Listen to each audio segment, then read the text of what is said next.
Thanks for joining us for today's episode of The Capitalist Investor. You got no nickname Mark and Diamond Hands D. What's going on, Mark? Dude, we got to solve that problem. I know, we were just talking about it. Watch out for a Twitter poll a little later on.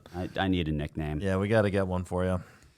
We'll figure it out, but we got bigger problems, man. Bigger problems. The market's like a whole whopping 1% away from all-time highs, and people are panicking in the streets. Like freaking out. Freaking out over like, what's going on? I have no idea, man. The world is crazy. Like, did you just invest in the market the day before and now you're mad? I know. It's absolutely nuts. So I think that's where we're going to go with today's show, D. I mean, as we were trying to look through and find interesting stuff to talk about, I couldn't find anything more interesting than just talking about what's right out in front of us, which is kind of a public service announcement, friendly reminder as to what people should and shouldn't expect from the stock market. Right. You know, D, we've talked about this with clients for well over 10 years, right? And we've talked with clients about how one of the biggest behavioral finance issues we see with prospective clients is that investors overall tend to have a very short-term memory. Right? It was amazing coming out of the Great Recession how quickly people wanted to get super duper aggressive and offensive, despite the fact that they were, crying themselves to sleep in 2008. Right. Like they literally by 2010, it seems like a lot of people had already begun to forget the pain of 2008. Right. We go back to, February to the March bottom of 2020, and we're just a little like over a year away from that, and people have forgotten that pain. It's amazing. It really is. And, even before, that the COVID crash or whatever we want to call it, it seems mind-blowing, like how quickly, it's like 2009 was like 1962. Yeah. Right? Like everyone completely forgot about it. Yeah.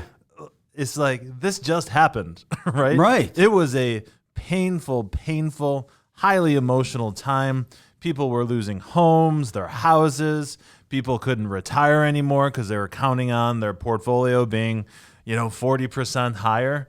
And it was a difficult time, managing people's money, but everyone got through it.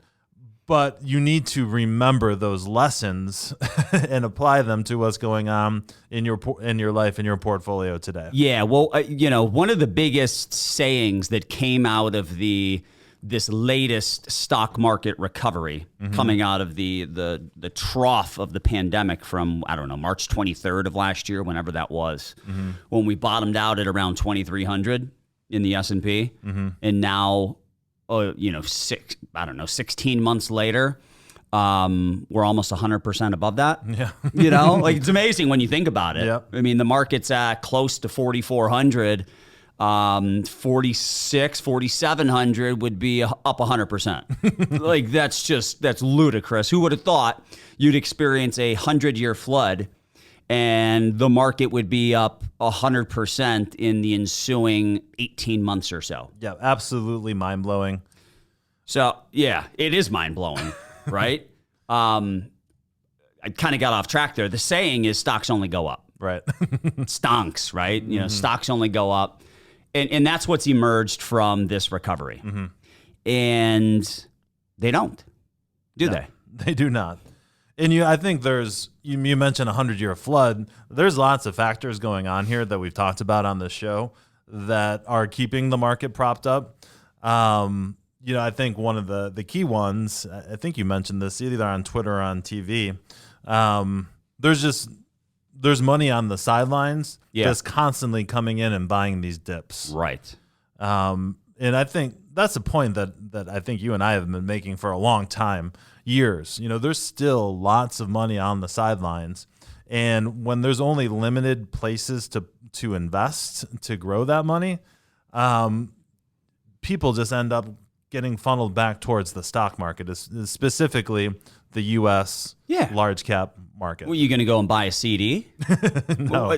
What's a CD pay? 1% if you're lucky? I mean, who knows? I mean, money market accounts get you nothing. The treasuries at the time that we're recording this episode's right around 1.2, 1.3. Right. Like it's crazy, man. But so the reason I wanted to do this episode is, on Monday of this week, and obviously it'll be last Monday, I think, by the time this is published, but there was blood in the streets. Right. Market was down like a whole whopping 2.5% on renewed COVID fears. But also simultaneously, the market was 3.5% off its all-time high. Right. Guys, chill out. It's 3.5% from an all-time high. And then over the next couple of days, it pretty much recouped almost all of that. Right. Or all of it, right? And what was the market up year to date going into that? 16, 17% going into that. And then oh my God, it was only up 15% after this massive sell-off. Cue the special episode of Markets in Turmoil. Right? Exactly. We need I got to ramp that one ominous up. music getting nice in there. 7 p.m. special edition episode of the bloodbath that's going on in the streets. Look, folks, here's the deal. In any given year, the market typically pulls back 12 to 13%. Right. It's just natural. I mean, it's healthy. You'd expect it. Very often, the market gets ahead of itself. Lots of hype, euphoria. The market gets ahead of itself, and you get to a point where everything's overbought, and the market just needs to chillax. It needs to chill out. It needs to relax. It just needs to pause and take a breather. And we're at that time of year, seasonally, where that typically happens. Right. Like, who cares? I would, personally, like, as soon as I say this, I'm going to be wrong, but I'm going to say it anyways. I expect the third quarter to just be kind of a sideways quarter. Right. I mean, there's really not a lot of big catalysts. People are enjoying, the weather, the summertime. This happens every year. It's just, it doesn't do much. Right. It's not, market typically doesn't crash and plummet, but it just kind of treads water. Right. And I think that's what we're going to see. You're going to see a down 2% day, and then it'll recoup those losses over the course of the next couple of days when people realize that we are at we're over 80% vaccinated as a country. When you consider people who've tested positive, confirmed it tested positive, because I know several people who have no taste or smell, which is a dead giveaway. Right. But they never went and got the test, so they're not even included in those numbers. Right. And then you mix in people who've gotten at least one vaccine shot, because the data shows that with the 2 mRNA vaccines, that those are like 94% effective with just one of the 2 shots. Right. The second shot gets you like an extra 2 to 3%. Exactly. Which is wild. Our pullback this year's only been like 4%. So I think what people need to realize is if you just really got locked and loaded with regards to tracking the stock market, because you were literally locked in your house, and you flipped on the financial news network of your choice, and you started watching it, you got into it. Yeah, I guess that's all you know is stocks go up. Right. But they go down too. They do. And it's okay. Right. Yeah, absolutely. It's like everyone just needs to, hopefully as the country starts to get more normal, whatever that means anymore, but opening up, having better employment numbers, here in Ohio, a large number of restaurants in my area, at least, are still closed on like Monday and Tuesday because they just can't find the staff. When you go out, not all of the experiences are as enjoyable as they used to be. So 100%.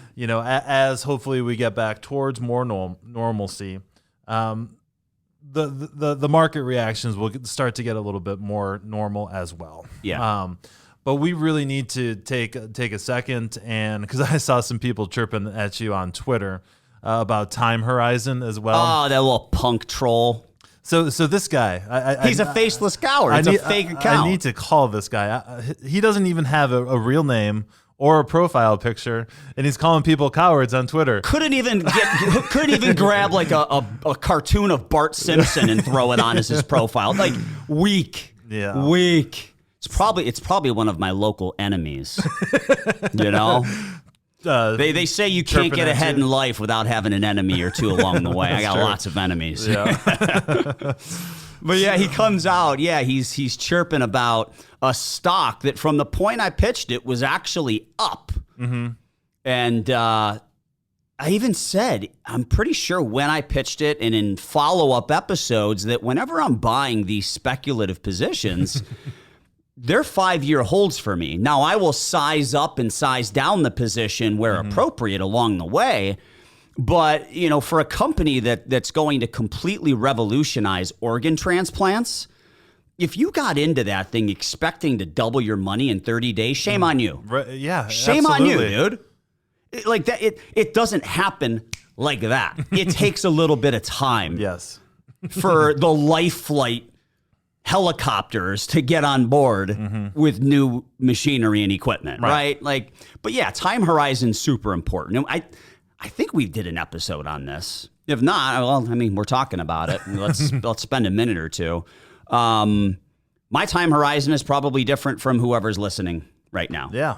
You know, maybe you're a trader, maybe you're a day trader, you're in and out. I'm not looking to make a 20% profit in a day and cash out. That's just not my style. That's not what I do. I'm not smart enough in the skills that you need to be effective at that strategy. I know how to identify a strong management team, a sustainable growth story, and I know when the price makes sense to get in. Right. That's what I know. And you know, and if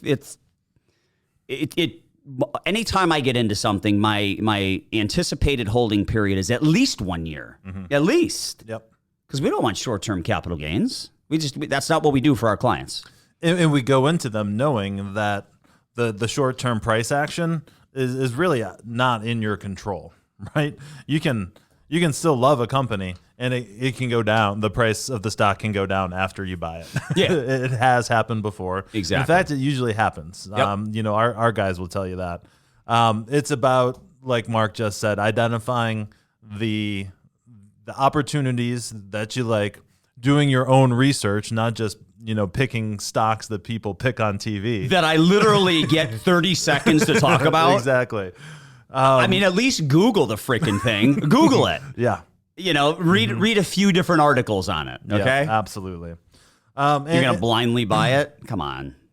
And make sure it fits in to your overall strategy. Because I really do believe when I tell someone what I do for a living, that they automatically think that I'm behind my computer, like picking stocks all day, buying, selling.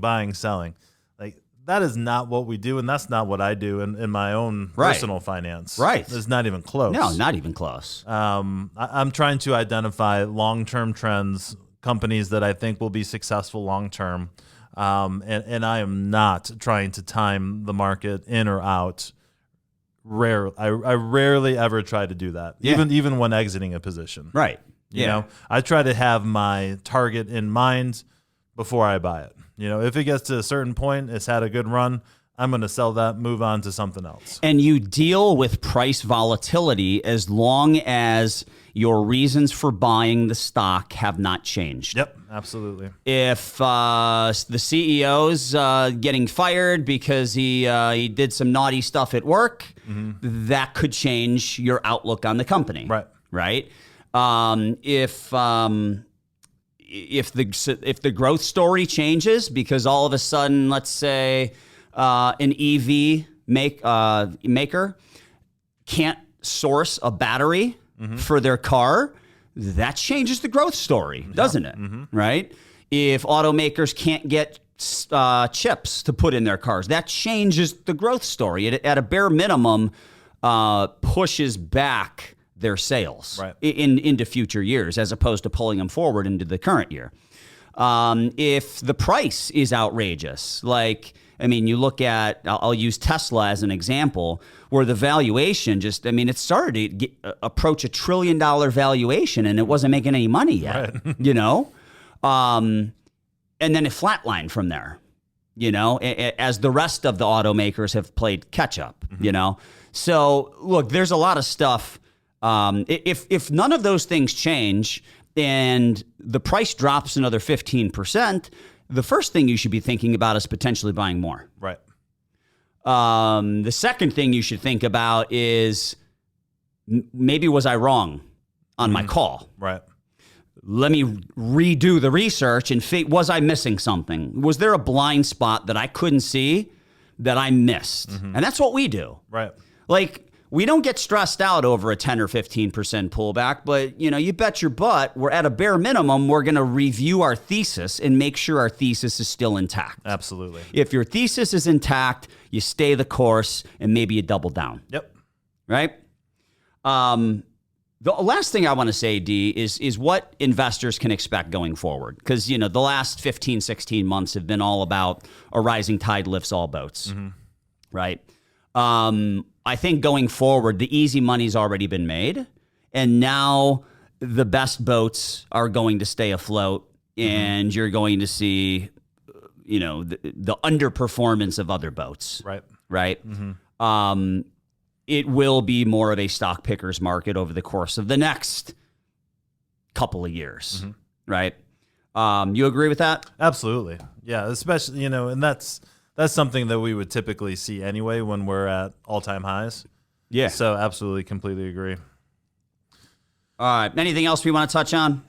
Nice quick episode, public service announcement. Yeah, I just feel like Twitter is just such a wasteland. Some of those people need to be called out. It is a wasteland. I've got no problem with if you put together an account and you got 250 followers and you've got a cartoon as your profile pic and you've got a handle that doesn't give away your identity. I'm cool with that. I'll interact with those people. But the no name, no picture, 3 followers, you're a troll. Yep. You're a straight up troll. Don't mistake my kindness for weakness. Yeah, exactly. All right, so the last thing on our list here is email info@SWP Connect with some nicknames for this guy. Absolutely. I need a nickname. We're going to put up a Twitter poll here. We're going to take the best ones and get you a nickname. All right. Diamond Hands D just kind of rolls off the tongue. It does. It's phenomenal. It's got the whole alliteration thing going for it, and I love it. All right, everyone. Thanks for tuning in as always. Show notes will be right there on our website, swpconnect.com. You can email us, info@swpconnect.com. Make sure you tell your friends, hit the subscribe button. We want to continue to expand our audience and communicate with more and more of you. As always, we appreciate you, and we'll talk to you next week. The opinions expressed in the podcast are for general informational purposes only and are not intended to provide specific advice or recommendations for any investment, legal, financial, or tax strategy. It is only intended to provide education about the financial industry. Please consult a qualified professional about your individual needs.